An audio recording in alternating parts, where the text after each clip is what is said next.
के लिए उसका साथ देना, उस विजन में जो परमेश्वर का एक गॉड प्लान है दुनिया में, परमेश्वर का एक योजना है इस दुनिया के ऊपर, परमेश्वर की एक प्लानिंग है इस दुनिया में। ये कार्य सबसे महत्वपूर्ण कार्य है, पर है किसका? पवित्र आत्मा का।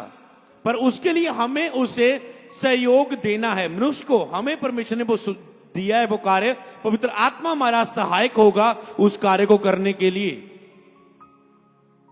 और ये कार्य पवित्र आत्मा से बरे बिना संभव नहीं है। ये उत्तम कार्य है सबसे, और लास्ट में हम बात करेंगे फिर उस टॉपिक पर। तो रूहों को बचाने के लिए सहभागिता का कार्य करना हमारे लिए सबसे उत्तम कार्य है।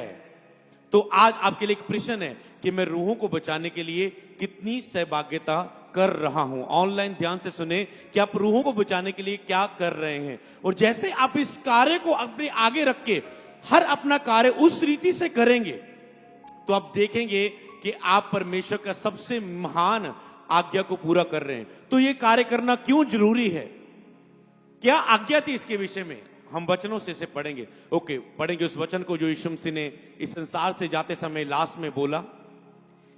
तो रूहों को बचाने में कौन कौन से कार्य आते हैं? केवल सुसमाचार सुनाने से ही रूह नहीं बचती।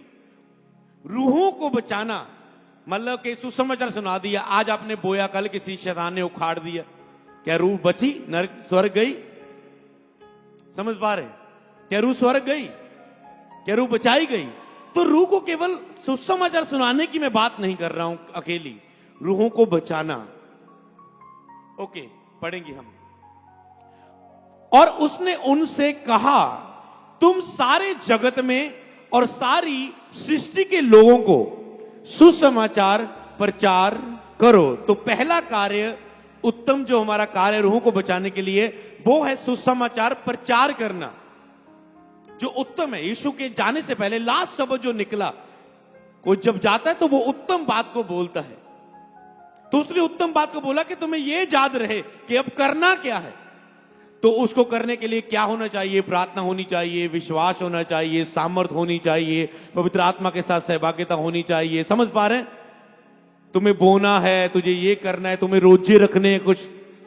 पर ये सारे कार्य जो करने सिखाए गए थे, आज्ञाएं, किस काम को करने के लिए? रूहों को बचाने के लिए।